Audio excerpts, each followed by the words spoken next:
함께 보실 하나님 말씀 우리 에베소 5장 15절에서 18절까지 말씀입니다.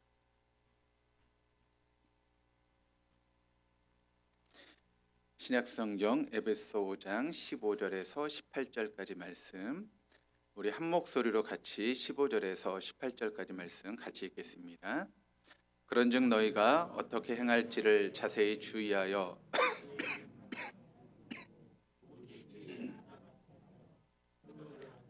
때가 악하니라.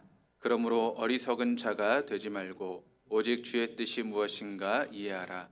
술 취하지 말라. 이는 방탕한 것이니 오직 성령으로 충만함을 받으라. 아멘. 할렐루야. 우리 하나님 날마다 새 일을 행하십니다. 믿으십니까? 날마다 새 일을 행하신 하나님은 특별한 경우를 제하고는 사람을 통해서 일하십니다. 어떤 사람이죠? 영과 진리로 예배하는 사람. 영으로 예배한다라고 하는 것은 성령의 이끄심을 따라 살아가는 것이고, 또 진리로 예배한다라고 하는 것은 진리의 말씀 앞에 우리의 삶을 조종하고 순종하는 것입니다. 오늘도 우리를 이끄시는 그 성령님께 선포되는 진리의 말씀 앞에 여러분의 삶을 조종하시고 또 그 말씀에 순종하심으로 하나님께서 이루어 가신 새 역사의 주인공으로 우리 모두가 쓰임받을 수 있기를 주님의 이름으로 축복합니다. 여러분, 동덕교회 주인은 누구입니까? 마태복음 16장 18절 말씀이 이렇게 증가하고 있죠. 내가 이 반석 위에 내 교회를 세우리니 음부의 권세가 이기지 못하리라. 이 반석 위에 내 교회를 세우시겠다라고 주님께서 말씀하고 있죠. 그러므로 이 땅에 있는 모든 교회의 주인은 누구십니까? 바로 예수님이 주인이시다라고 하는 것을 우리가 다시 한번 알 수 있게 됩니다. 그러므로 여러분, 우리 동덕교회의 주인은 누구십니까? 바로 예수님이 주인이시죠. 이건 절대 바뀔 수 없는 진리입니다. 그런데 이 말의 의미는 어떤 의미를 가지고 있는가 하면, 우리 동덕교회가 어떤 경우에도 예수님 말씀을 거스르지 않는다면 우리 동덕교회를 주님께서 지키시고 완전히 보호하시겠다라고 하는 그런 의미입니다. 왜 그럴까요? 교회가 주인이 예수님이시기 때문에 그런 것이죠. 우리 동덕교회 주인이 예수님이시기 때문에 우리가 예수님 말씀을 거스르지 않으신다면 우리 교회를 주님께서 지키시고 보호하시고 있다라고 하는 것을 여러분 믿으시기를 바랍니다. 2000년 전에 마가의 다락방에서 기도하던 사람들에게 찾아오셔서 새 역사를 시작하신 성령님은 지금도 성령의 이끄심을 따라 순종하는 사람들과 함께 우리 동덕교회 새 역사를 이끌어 가시기를 원하시고 계십니다. 성령님, 우리 동덕교회가 초대교회 같은 진짜 교회가 되기를 원하신다라고 하는 것을 여러분 믿으시기를 바랍니다. 그러므로 우리 동덕교회 모든 성도들이 성령의 이끄심에 순종함으로 새로운 교회를 이끌어 가시는 그 하나님의 쓰임받는 우리 모든 교우들 될 수 있기를 바랍니다. 초대 예루살렘 교회는 여러분 어떤 교회였죠? 예수님 말씀을 따라 120명의 문도들이 마가의 다락방에서 예수님 말씀대로 기도하며 성령을 기다렸습니다. 그때 열흘째 되는 날에 예수님 말씀처럼 성령께서 그들에게 찾아오셨죠. 그때 그들의 영은 하나님의 거룩하신 영이신 성령님을 받아들였습니다. 그래서 순식간에 거기에 있었던 모든 사람들이 완전히 새롭게 변화되는 놀라운 역사가 일어나게 되었다는 것입니다. 그러니까 그들을 지배하는 영이 바뀌게 된 것이죠. 그럼 여러분, 우리가 그 초대교회 성도들처럼 성령께 순종할 수 있는 그런 삶을 살기만 하면 우리는 지금과 전혀 다른 새로운 그런 삶을 살아갈 수 있게 된다라고 하는 것을 여러분 믿으시기를 바랍니다. 초대교회 성도들이 그랬고 교회 역사 가운데 성령에 순종했던 사람들의 삶 가운데 그런 동일한 역사가 일어났던 것처럼 우리가 성령에 순종하는 삶을 살아갈 때 우리의 삶이 새로워지게 된다라고 하는 것을 여러분 믿으시기를 바랍니다. 근데 우리가 초대교회 성도들을 우리가 주목해 보니까 복잡한 삶을 살지 않았습니다. 아주 심플한 그런 삶을 살아왔다는 것이죠. 첫 번째는 회개의 삶을 살았습니다. 자신들의 죄를 회개했고, 두 번째는 성령을 초청하고 성령이 이끄시는 대로 순종하는 삶을 살았습니다. 세 번째는 그런 성령 충만한 사람과 함께 수시로 모였다라고 하는 것입니다. 만약 우리가 이런 삶을 살아갈 수 있다면 우리도 초대교회 성도들처럼 세상에 감당하지 못하는 그런 삶을 저 여러분이 살게 될 줄로 믿습니다. 첫째로 그들은 자신의 죄를 회개했다라고 이야기를 하고 있습니다. 무엇을 회개했단 말이죠? 뭘 회개했습니까? 성경이 말하는 회개라고 하는 것은 죄를 자백하는 것이다라고 그렇게 이야기를 하고 있습니다. 그렇다면 여러분, 죄는 무엇일까요? 죄가 뭐죠? 요한일서 3장 4절 말씀이 이렇게 증거하고 있는데 우리 한번 같이 한번 읽어보시겠습니다. 죄를 짓는 사람마다 불법을 행하는 사람입니다. 죄는 곧 불법입니다. 여기 분명하게 성경이 우리에게 이야기하고 있는데 죄는 뭐라고요? 죄는 불법이다라고 이야기를 하고 있습니다. 여러분, 불법이 죄다. 우리가 불법하면 여러분 뭐가 떠오르십니까? 뭐가 불법이죠? 뭐가 불법입니까? 여러분 떠오르는 게 생각나지 않습니까? 뭐가 불법이죠? 뭐 도둑질, 뭐 살인, 강도, 폭력 이런 것들이 보통 우리가 떠오르지 않습니까? 그렇죠? 우리 교회 성도님들 죄를 짓지 않고 사셔가지고 그게 별로 떠오르지 않으시는 것 같습니다. 근데 보통 우리가 그런 걸 떠올리게 되죠. 그런데 여러분, 성경이 죄는 불법이다라고 말할 때 그 불법이라고 하는 단어가 물론 그것도 포함되지만 좀 더 근본적인 이야기를 하고 있다라고 하는 것을 우리가 알아야 됩니다. 이 불법이라고 하는 단어를 헬라어로 어떤 단어를 쓰고 있는가 하면 아노미아라고 하는 그런 단어를 쓰고 있습니다. 근데 이게 두 개의 단어가 합쳐진 그런 합성어인데 아와 노미아라고 하는 단어가 합쳐졌습니다. 그런데 이 아라고 하는 단어는 어떤 뜻을 가지고 있는가 하면 반대, 없다라고 하는 그런 뜻을 가지고 있고, 노미아라고 하는 단어는 법칙, 규칙이라고 하는 그런 뜻을 가지고 있습니다. 그래서 좀 그것을 풀어보면 아라고 하는 것은 없다라고 하는 것을 이야기를 하고 있고, 노미아는 법을 의미합니다. 그러면 아노미아는 무엇입니까? 뭘 말하고 있는 것이죠? 무법이라고 하는 그런 뜻이 되는 것이죠. 그러니까 성경에 죄는 불법이다라고 하는 그런 말보다는 죄는 무법이다라고 하는 것이 어떻게 보면 성경의 해석이 더 합당한 그런 해석이 되어진다는 것입니다. 그렇습니다. 죄라고 하는 것은 무엇인가 하면 무법입니다. 그렇게 성경이 우리에게 증거하고 있죠. 그러니까 죄에 대한 여러 가지 정의들이 있지만 죄는 무법이다라고 하는 것을 우리가 알 수 있게 됩니다. 근데 여러분, 무법하면 여러분 뭐가 떠오르십니까? 여러분, 무법하면 이게 죄가 있다는 말일까요? 없다는 말일까요? 죄가 있습니까? 없습니까? 무법. 죄가 있다는 말일까요? 없다는 말일까요? 예. 여러분, 무법하면 뭐가 떠오르시죠? 저는 무법 천지가 떠오릅니다. 지금 우리나라가 지금 탄핵의 전국 가운데 있죠. 그런데 그 탄핵의 전국 가운데 서부지법에서 이렇게 어떤 폭동이 일어났던 것을 우리가 기억을 하고 있습니다. 그러니까 그때 서부지법이 무법천지가 되었고 난장판이 되었던 그런 시간들이 있습니다. 다시 한번 질문을 해보면, 여러분, 무법하면 법이 있다는 말입니까? 없다는 말입니까? 잘 한번 생각해 보시길 바랍니다. 그때 서부지법에서 무법천지를 만들었던 사람들의 이야기를 한번 들어보시기를 바랍니다. 다 이유가 있습니다. 어떤 이유를 가지고 있는가 하면, 대통령이 잘하고 있는데 그런 대통령을 구속할 수 있도록 영장을 신청한 허락한 법관이 잘못됐다는 것이죠. 그런 법관을 이해할 수 없다는 것입니다. 또 그 당시 어떤 이야기가 나왔는가 하면 그 국민 저항권이라고 하는 그런 이야기들을 사람들이 종종 썼죠. 그러니까 나는 국민 저항권을 가지고 그 서부지법에 들어갔다라고 이야기하는 사람들도 있었습니다. 또 어떤 사람들은 다른 사람이 들어가니까 그냥 나는 그냥 뒤에서 쫓아서 갔을 뿐이다라고 그렇게 이야기하는 사람들도 있었습니다. 그러니까 여러분, 그렇게 서부지법에 들어갔던 사람들을 보면 이유가 있었을까요? 없었을까요? 다 나름대로 이유를 가지고 서부지법에 들어갔다라고 하는 것을 알게 됩니다.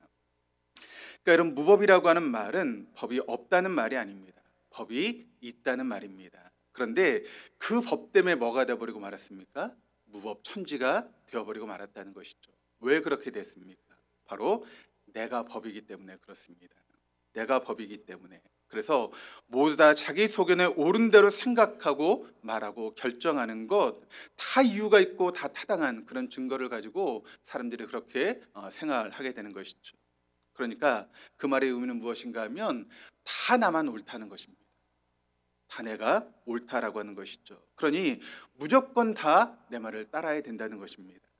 판사의 말도 신뢰할 수 없다는 것입니다. 그렇게 방송하는 방송국도 잘못되었다는 것입니다. 내가 다 중요하다는 것이죠. 그러다 보니 성경이 말하는 무법천지가 되어질 수밖에 없다는 것입니다. 그런데 여러분, 우리 모두가 무법자라고 하는 사실을 여러분 아십니까? 우리가 지금 여러분 얼마나 편한 세상 가운데 살고 있습니까? 옛날에 우리가 살았던 세상하고 비교해 보면 얼마나 지금 편한 시대를 우리가 삶을 살고 있습니까? 그런데 가끔 텔레비나 뉴스 혹은 이제 인터넷에 나오는 그런 기사들을 보면 사람들이 행복한 삶을 살아가는 사람들이 별로 없는 것 같아요.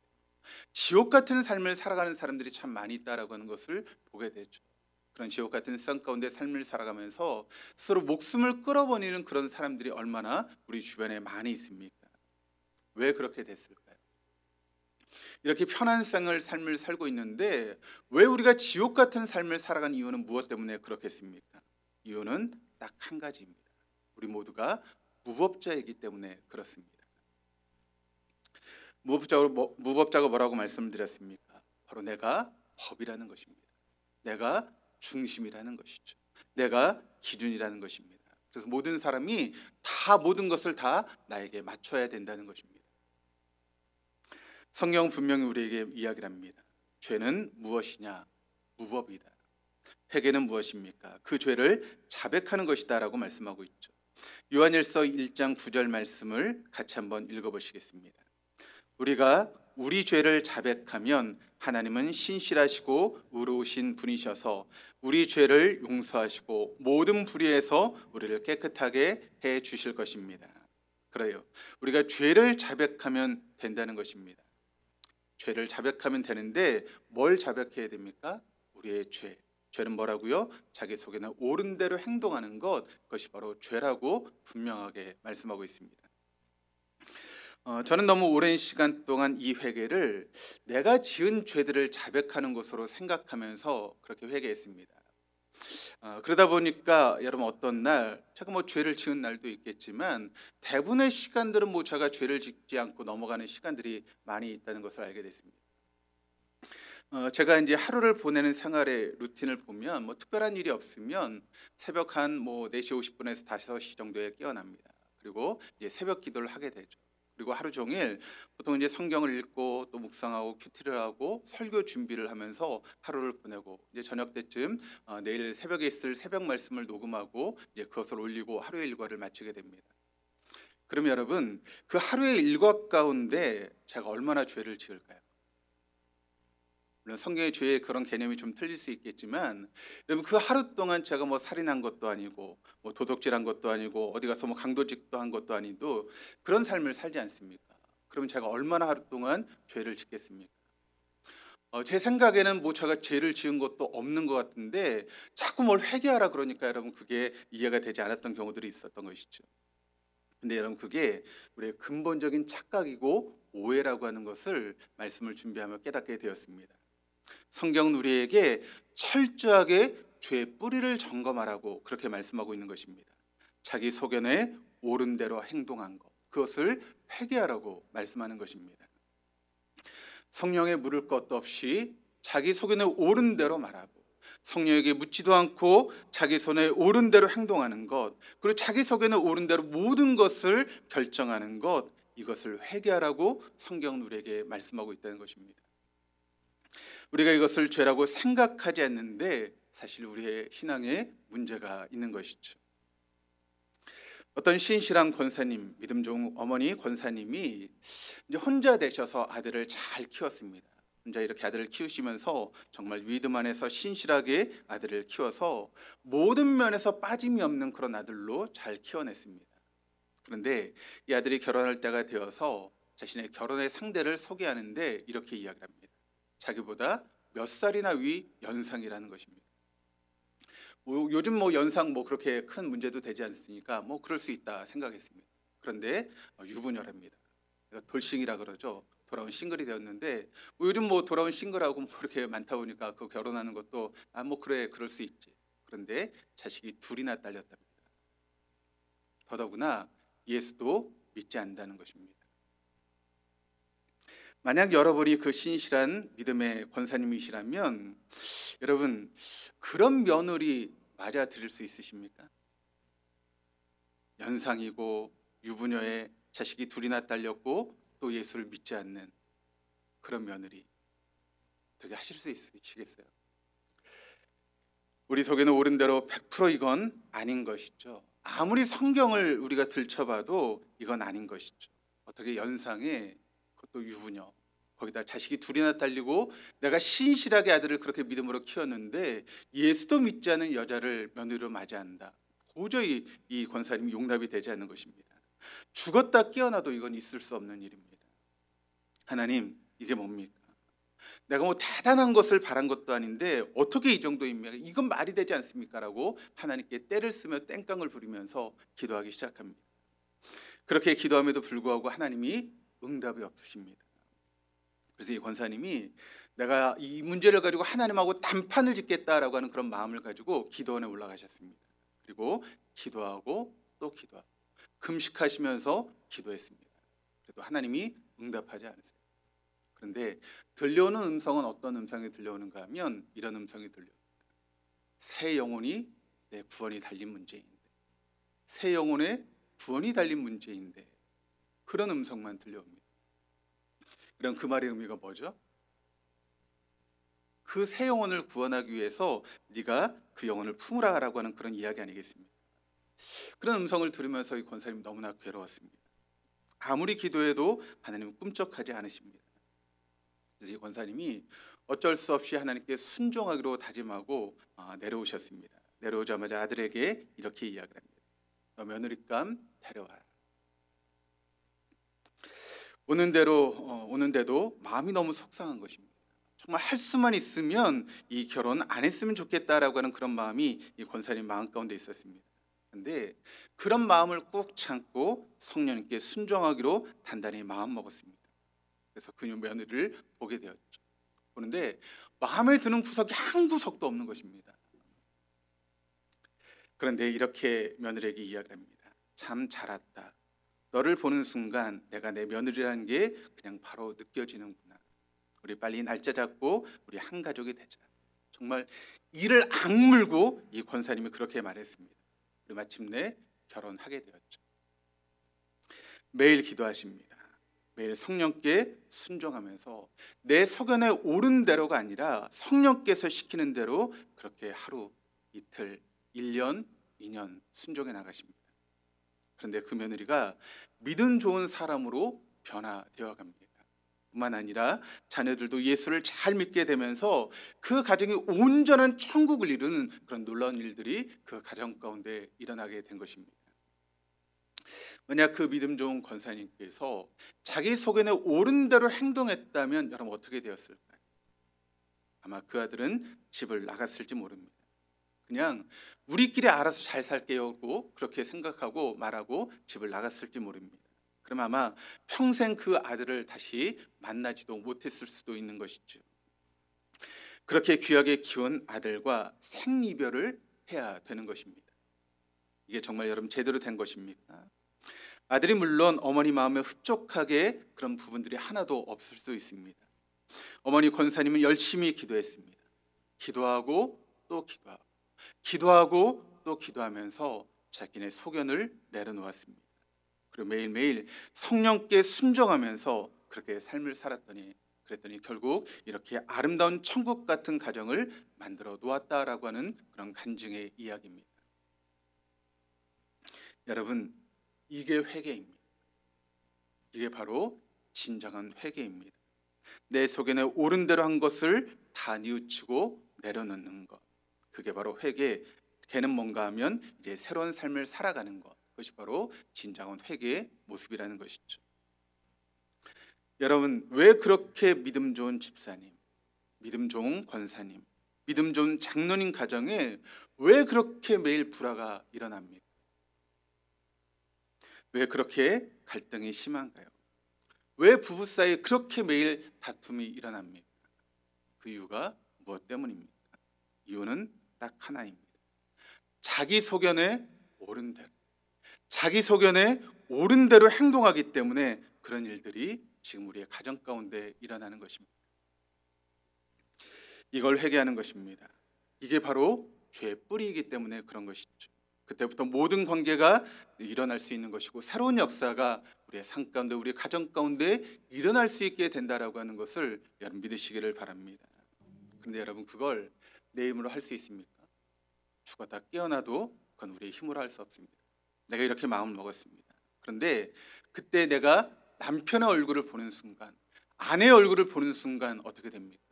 우리 속에서 막 뭔가가 막 꿈틀꿈틀 일어나면서 내가 성령에 순종해야지 했는데 여러분 어떻게 됩니까?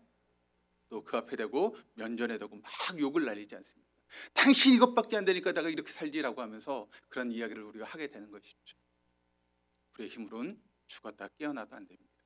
그래서 여러분, 성령의 도우심이 그래서 우리에게 필요한 것입니다. 안 되는 순간마다 이렇게 이야기해야 됩니다. 성령님, 제게 와주십시오. 성령님, 저를 도와주십시오. 이 시간 성령님을 초청합니다. 저를 온전히 붙잡아 주셔서 성령이 이끄시는 대로 순종하는 삶을 살아갈 수 있도록 인도하여 주옵소서. 그렇게 외치는 것이죠. 성령님, 저를 붙들어 주십시오. 그렇게 외치고 또 초청하고 또 초청함으로써, 그렇게 함으로 말미암아 성령님이 내 안에 계속 머물 수 있도록 그렇게 하는 것입니다. 그것이 바로 초대교회 성도들이 살았던 삶의 모습이다라고 하는 것을 우리가 알아야 됩니다. 예수님이 승천하시기 전에 사랑하는 제자들에게 말씀하셨죠. 너희들 딴 데 갈 생각하지 말고 모여서 약속한 그 성령을 기다려. 그러면 성령께서 너희 가운데 오실 거야. 그들은 예수님의 말씀을 듣고 다른 것 하지 않고 그렇게 기도하며 기다렸습니다. 그때 마침내 성령이 강력하게 그들에게 임하셨죠. 성령으로 충만한 그런 놀라운 일들이 그들에게 이루어지게 된 것입니다. 그랬더니 여러분 어떻게 되었습니까? 그 자리에 있었던 그 110명의 사람들이 온전하게 새로워지게 변화되는 그런 놀라운 역사가 있었다라고 하는 것을 우리가 알고 있습니다. 사실 여러분, 그 제자들이 부활하신 예수를 만났어도 세상 욕망에 가득한 그들이 하나님 나라를 볼 수 없었습니다. 그런데 성령이 그들에게 찾아오자 그때부터 여러분 하나님 나라가 보이기 시작하게 된 것입니다. 성령이 그들에게 찾아오시기 전까지 부활하신 예수를 만났음에도 불구하고 문을 꽁꽁 걸어 잠그고 자기들끼리 간증 파티나 하던 그들이 여러분 성령께서 찾아오시자 이제 밖으로 마음껏 나가면서 예루살렘, 유다, 사마리아와 땅끝까지로 복음의 증인이 되는 그런 놀라운 삶을 살게 되었다라고 하는 것을 여러분 잊지 마시기를 바랍니다. 그런데 문제는 그들이 그런 삶을 살았더니 그들에게 찾아온 것이 무엇인가 하면 핍박이 찾아왔습니다. 예수를 십자가에 못 박았던 유대 종교 지도자들이 예수를 증거하는 그 제자들을 가만히 내버려 둘 수가 없었던 것이죠. 저들이 증거하는 예수에 대한 그런 이야기를 막아야 되는데 어떻게 해야 됩니까? 죽이자고 하니 밀란이 날까 두려웠던 것이죠. 그래서 그들이 제자들을 죽일 수 없었습니다. 그래서 어떻게 했는가 하면 그들을 위협하기 시작합니다. 여러 가지 말로 협박을 하기 시작합니다. 때로는 감옥에 가두기도 하고 또 감옥에 가두었다가 풀어주고 또 위협하고 풀어주고 이런 과정이 계속되었던 것이죠. 그때 성령 충만한 제자들은 어떻게 했는가? 사도행전 4장 23절 말씀을 보니까 베드로와 요한은 풀려나는 길로 동료들에게 가서 대제사장들과 장로들이 한 말을 낱낱이 일렀다. 예수를 전한다라고 하는 이유 때문에 그들이 옥에 갇혔습니다. 그러면서 단단히 겁을 주기 시작합니다. 너 풀어줄 테니까 다시는 예수를 입 밖에 내지 마라. 너 만약 예수를 입 밖에 내면 넌 그때 어려움을 당할 수밖에 없어, 위험을 당할 수밖에 없어. 그렇게 위협합니다. 그때 여러분 제자들이 어떻게 이야기를 합니까? 우리가 누구의 말을 들어야 됩니까? 우리는 하나님 말씀을 들을 수밖에 없습니다. 당신들의 얘기는 들을 수 없습니다. 풀어주든지 말든지, 풀어주면 또 나가서 예수 증거하고 또 감옥에 갇히면 쉬었다 나가면 되죠. 그것이 바로 제자들의 마음이었습니다. 그런데 단단히 위협을 주고 풀어주었습니다. 그러자 풀려난 베드로와 요한이 어떻게 했다고요? 풀려난 길로 모여있는 동료들에게 갔다는 것입니다. 그동안 있었던 모든 일들을 낱낱이 일러주었다는 것이죠. 그랬더니 거기에 있었던 제자들이 그 이야기를 듣고 어떻게 했는가? 이어지는 사도행전 4장 24절 말씀을 같이 한번 읽어보시겠습니다. 동료들은 이 말을 듣고서 다 같이 하나님께 부르짖어 아뢰었다. 그들이 뭘 아뢰었을까요? 이어지는 39절에서 31절까지 말씀을 같이 읽겠습니다. 주님, 이제 그들의 위협을 내려다보시고 주님의 종들이 참으로 담대하게 주님의 말씀을 말할 수 있게 해 주십시오. 그리고 주님께서 능력의 손을 뻗치시어 병을 낫게 해주시고 주님의 거룩한 종 예수의 이름으로 표징과 놀라운 일들이 일어나게 해 주십시오.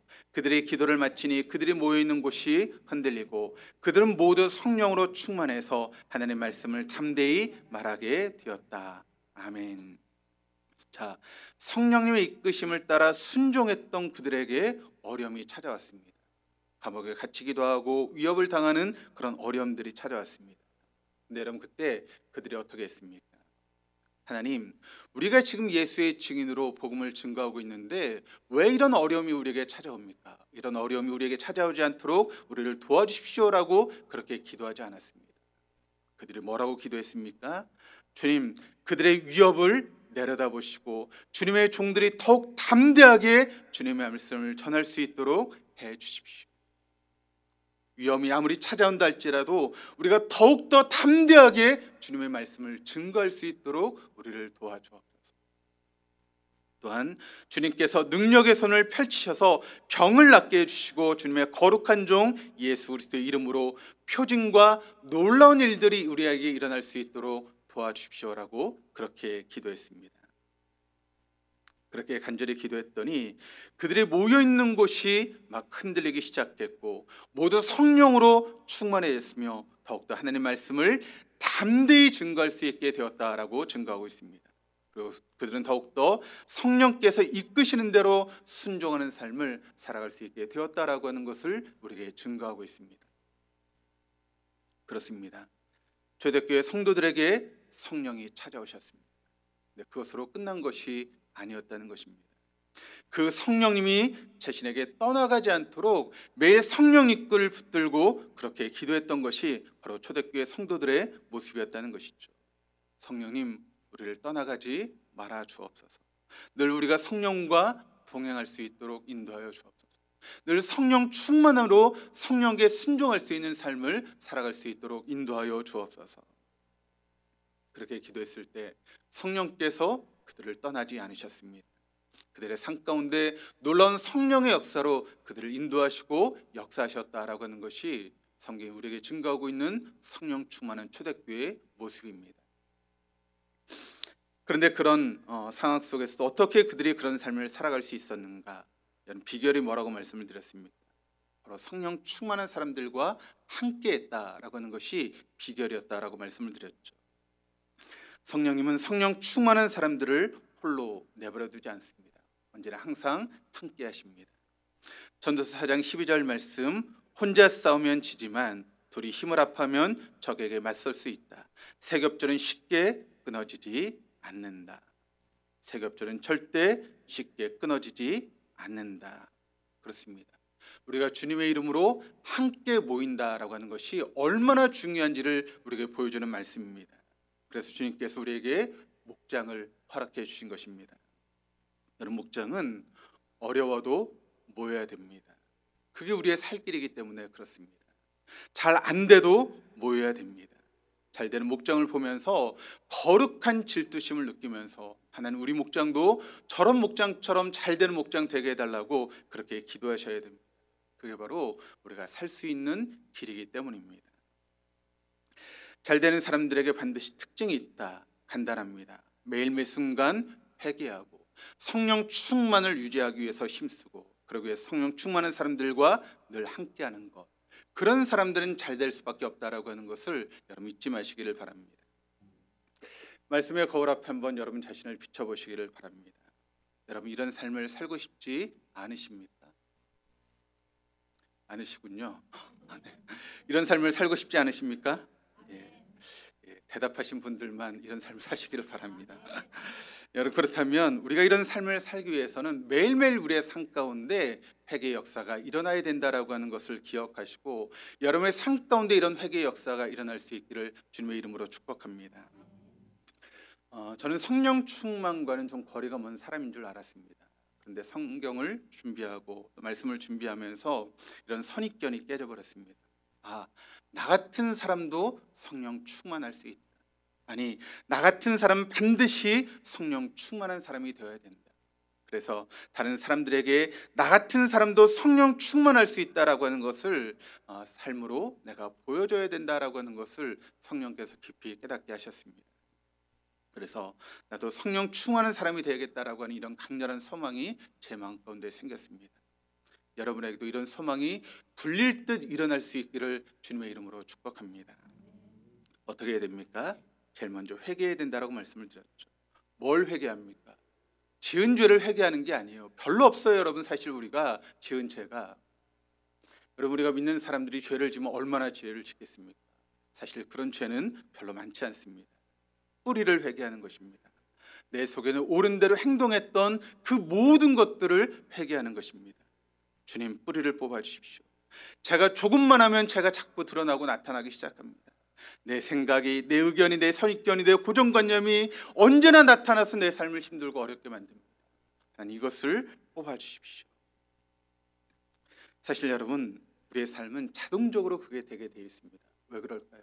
우리가 지금까지 그런 삶을 살아왔기 때문에, 내 생각대로, 내 속에는 옳은 대로 삶을 살아오다 보니까 조금만 잘못하면 여러분 그런 모습들이 우리의 삶 가운데 언제나 나타나고 드러나게 되는 것이죠.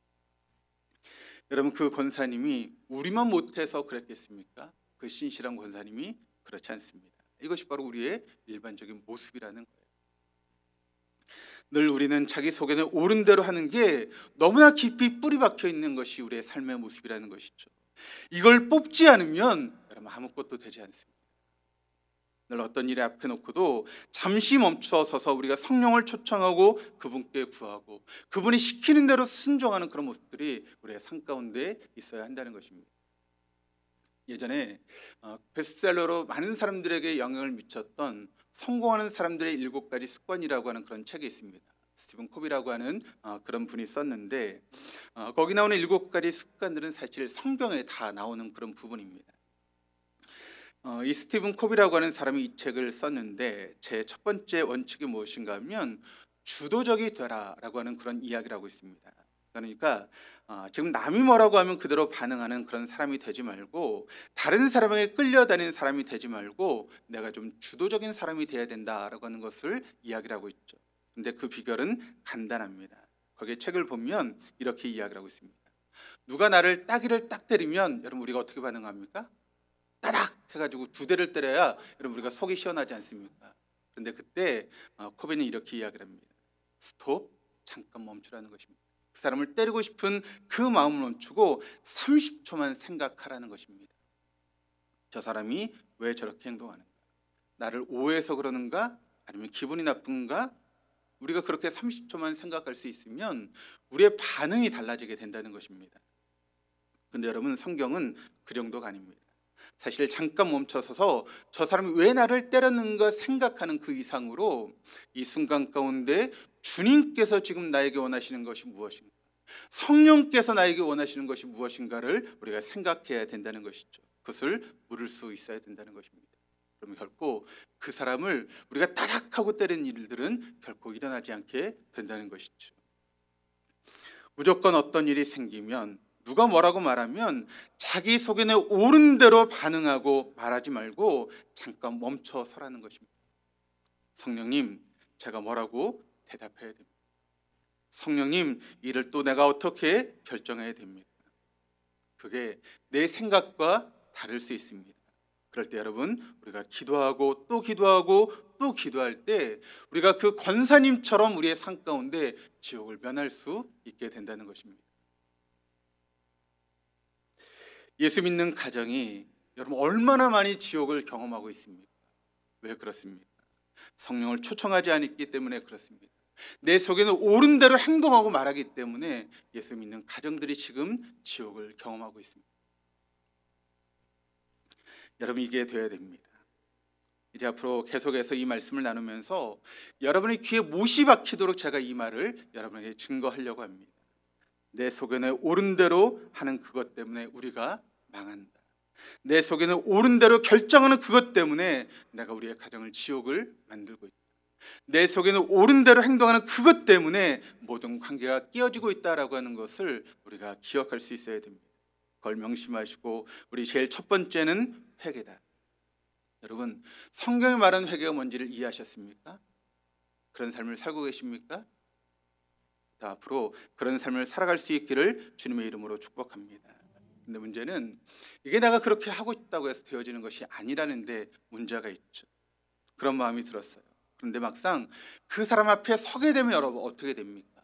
우리 속에서 막 뭔가 꿈틀꿈틀 일어나면서 내가 먹었던 마음들이 언제 사라진지 모르고 우리가 분을 드러내고 또 아무런 말이나 막 하면서 행동하는 그런 모습들을 보게 되지 않습니까? 어떻게 됩니까? 성령을 초청하셔야 됩니다. 성령님, 제 힘으로 되지 않습니다. 성령님, 제 힘으로 되지 않습니다. 그래서 제가 또 함부로 말하고 행동하는 저를 도와주십시오. 제가 드러나지 않도록, 제 속에는 옳은 대로 행동하지 않도록 저를 좀 도와주십시오라고 그렇게 성령을 초청해야 됩니다. 그러면 성령께서 우리 안에 활동하기 시작하시죠. 빌립보서 2장 13절 말씀 같이 한번 읽어보시겠습니다.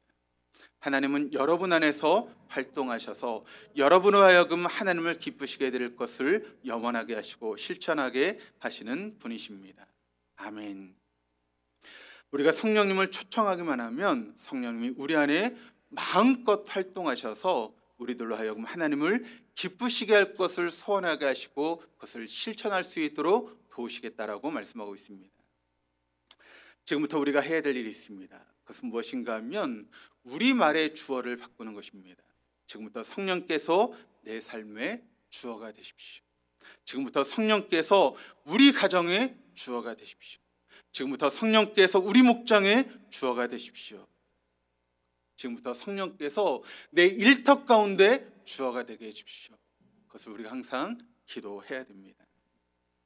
성령님을 많이 부르시고 자꾸 언급하시면 우리 성령께서 기쁘게 역사하십니다.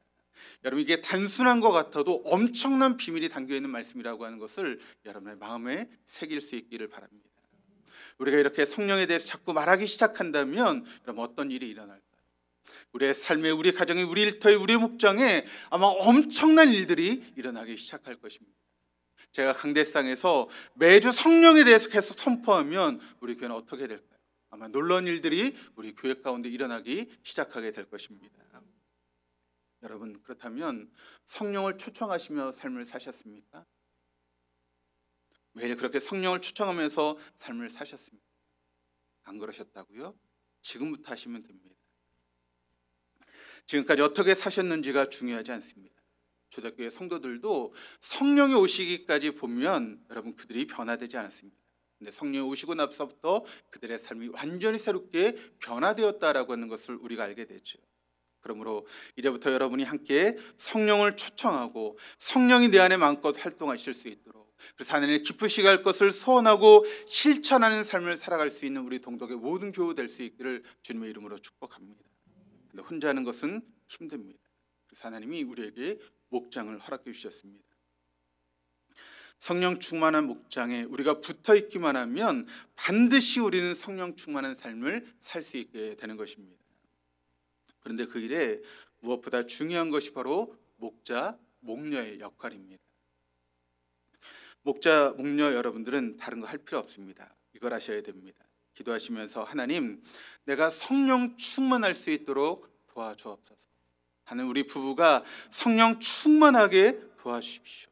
하나님, 우리 목장이 성령 충만한 목장이 되어줄 수 있도록 도와주십시오. 그렇게 기도하시기를 바랍니다. 그래서 여러분의 기도의 시작도 이 기도, 기도의 마지막도 이 기도를 하셔야 됩니다. 그때 주님께서 모든 것을 다 알아서 해 주실 것입니다. 우리가 성령 충만하기만 하면 성령께서 우리 가운데 활동하셔서 우리로 하여금 하나님을 기쁘시게 할 것을 소원하게 하시고 그것을 실천할 수 있는 능력을 허락해 주실 것입니다. 하나님만 하면 됩니다.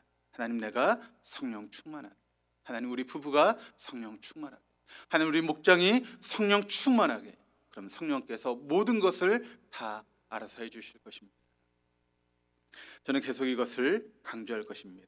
그냥 몇 번 하고 끝나면 그냥 해프닝으로 끝나는 것이죠. 그런데 계속해서 우리가 말씀을 증거하다 보면 이게 우리의 삶 가운데 인이 박히고 또 그런 삶을 살아갈 수 있게 됩니다. 제 방에 이렇게 난이 좀 있습니다. 제가 그 난을 지금 키우고 있는데 여러분 제 방에 오시면 지금 화려하게 꽃을 피운 난을 보실 수 있습니다. 언제든 오시면 제가 보여드리겠습니다. 근데 여러분 제가 그 난을 어떻게 하는가 하면 일주일에 한 번씩 화장실에 가지고 가서 물을 진짜 흠뻑 줍니다.